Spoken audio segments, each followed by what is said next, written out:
Why, hello. I didn't see you there. I'm Haley of Mothchild Cosplay. Probably already knew that though, because it's in my channel and Facebook name and everything else. Today we're going to talk about the making of my Hunter Tier 10 from World of Warcraft. So, let's just go ahead and get started. Here are some reference images of this armor. This is the ICC 25-man recolor version. Out of the three, I just like the colors better. So the first thing that I had to do was I had to go and make my pattern, and this is something that you're going to see a lot of cosplayers do. You just kind of get a dress form or yourself, you wrap it in sticky plastic tape, you draw it on, and then you cut you or your mannequin free. And then you just kind of add some darts in, add your details, and trace it onto craft foam. It's pretty simple, it's pretty foolproof, it's pretty great. After I had my pieces cut out and everything, I wanted to give them all a really, really cool texture that looked like leather almost, and I did this by taking my iron on a synthetic setting, crushing up some tin foil, and ironing it. And you can kind of see the effect that it gives. It's really cool, it's very natural, it's just really awesome. It helps add that level of like realism. After I ironed all of my pieces to give them that really neat look to them, I contact cemented all of my details on top. It looks really crazy nutso right now because it's craft foam, and craft foam is always fun, but yeah, it'll look much better once it's painted. And I did the same sort of patterning trick for the thigh pieces, you know, detailing, cutting them out, tracing them onto foam, altering as needed, blah blah blah blah. You're gonna hear me saying a lot of the same stuff over and over and over and over again. Cosplay is pretty repetitive at times. I took my detail pieces from my thigh pieces and transferred them over to thicker foam, which I then cut out with my X-Acto and then dremeled to get them a really cool 3D effect.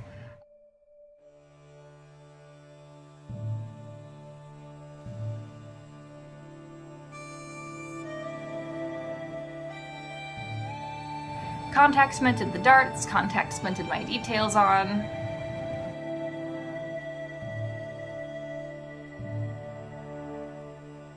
Contact cemented my big pieces together for the thighs and used my Dremel to help even everything out, make sure it's all perfect. And then once again, contact cemented it to my thigh piece.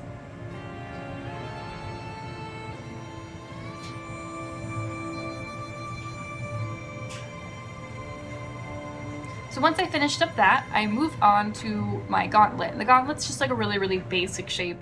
And I just measured out how big I wanted it, how long it needed to be, and then, you know, just drew my shape from there.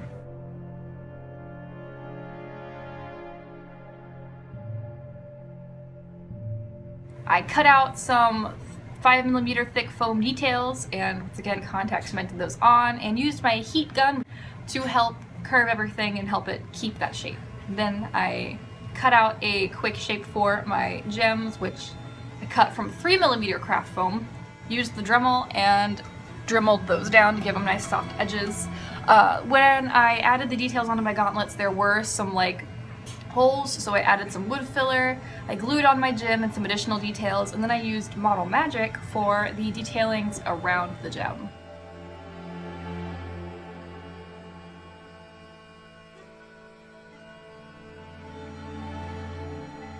So now we're going on to the boot pattern.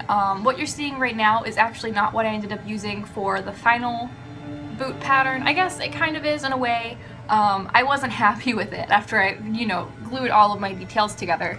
And I instead cut it in half down the sides and opted to make it just a shin cover and put fur on the back instead of a full wraparound boot.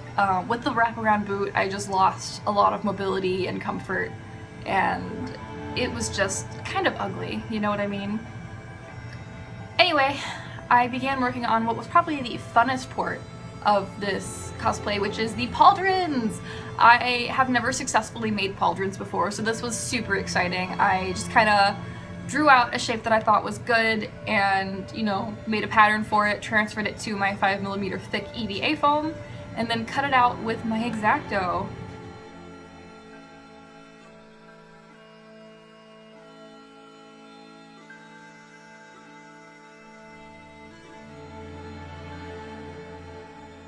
After I cut all of my pieces out, I took my Dremel to them and made sure that they were all able to fit together in a way that they would curve really nicely.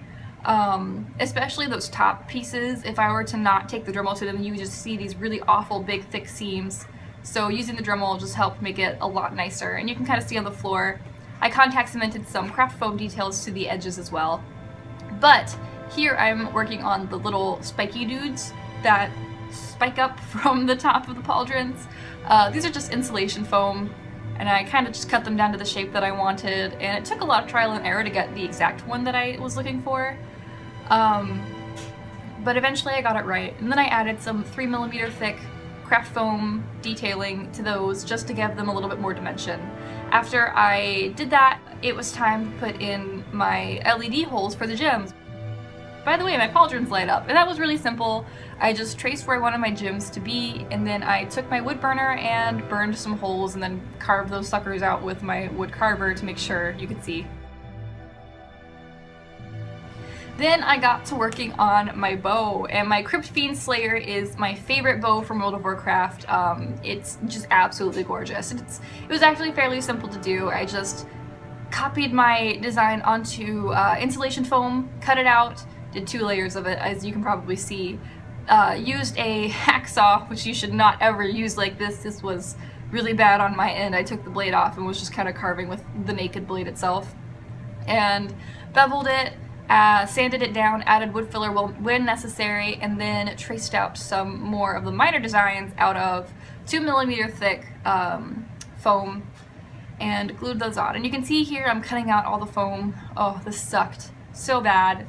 To glue those pieces on, I just used just a couple of layers of wood glue, and while the wood glue was still wet, I just laid it all down, and this gave me the ability to work quickly, but also be able to maneuver some things around if I didn't like the positioning.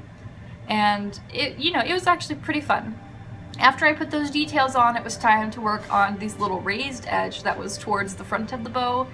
You'll see on mine it's just painted silver, and I just used some air dry modeling clay and my fingers and a wet paintbrush and an X-Acto to get it to the shape.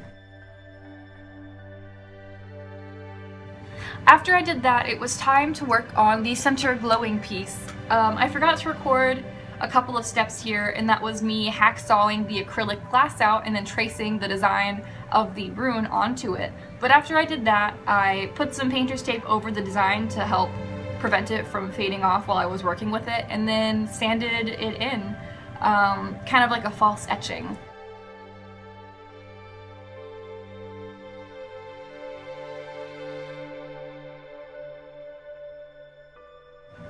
And you can see I have LEDs that I just kind of encircled the thing with. And you're gonna see like a little test of it too. I mean, this thing, it looks really cool.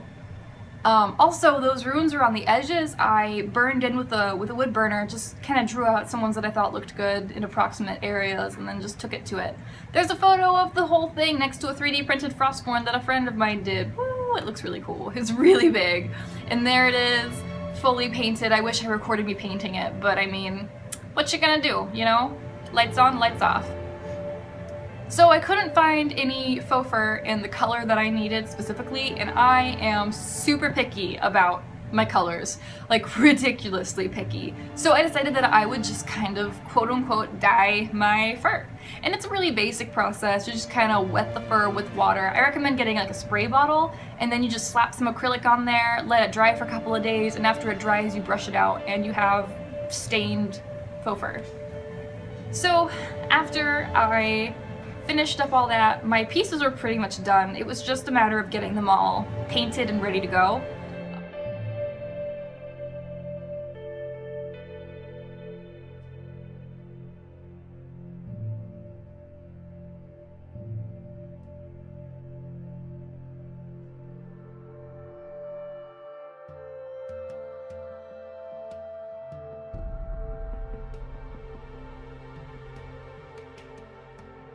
I used my airbrush, by the way, to get a glowing sort of appearance on my gauntlets and my knee gem pieces on the legs. It looks really cool. I was super surprised by how well that turned out. especially in photos. Like it genuinely looks like it's glowing. Just super impressed with myself. I guess it probably sounds really dumb, but I am, you know? If you work really hard on something, it's okay to be impressed with your work and to be happy and to show it off. Also, that was my cat. Her name is Delilah. She's very good. So, that was, for the most part, the complete making of my Hunter Tier 10, but I did forget to film some very important things. So, one of the big things is that when I was trying this on, my thigh pieces kept falling down. Also, yeah, this is what the backside of armor looks like. It's really ugly. And so to help keep my thigh pieces from falling down all the time, I contact cemented a loop to the belt and then a loop to the thigh piece itself and just added some elastic there. And I did that for both sides. I added Velcro for the opening of the belt and also for the opening for the chest piece. Really quick too, my arm bands also kept falling down, so contact cemented some loops there and then here again. And my pauldrons are held on with these two clasps and then a bit of Velcro right here and then also right here. It's very basic, but doing it this way worked for me. You know, there are a whole bunch of different ways to attach pauldrons to armor. You should always play around and see what works best for you. I originally actually had these attached with just Velcro, but doing just the Velcro, when I would try and draw my bow back, my pauldrons would just fall off, and they fell off a couple of times, but surprisingly, they held on super well. Also, ooh, sorry about that. I never showed me putting on my belts or my little suede guys right here. And I mean, these were pretty basic. Once again, I just took a wood burner and burned a tiny hole through. I added some metal eyelets, but you can't really tell because they're painted over. It's just kind of like that little bit of extra detail. And then this belt was just some vinyl that I painted with a fabric medium, you know, and glued it on. This is not a real belt buckle. You can probably see it and tell that it isn't, but I don't know, I just wanted to tell you anyway. It's craft foam that I cut out because I couldn't find a belt buckle that was the right size. Also, my gems, I resin cast them myself, and I'm pretty satisfied with the result for it being my first time resin casting. Also, I didn't show you guys, but this does glow. Yeah, you can't see that at all. Woo! Yeah, both of my pauldrons glow, as does my bow, as you saw in the previous images. I think that about covers all of my bases for the making of this cosplay, so I'm just going to show you some photos of the finished product.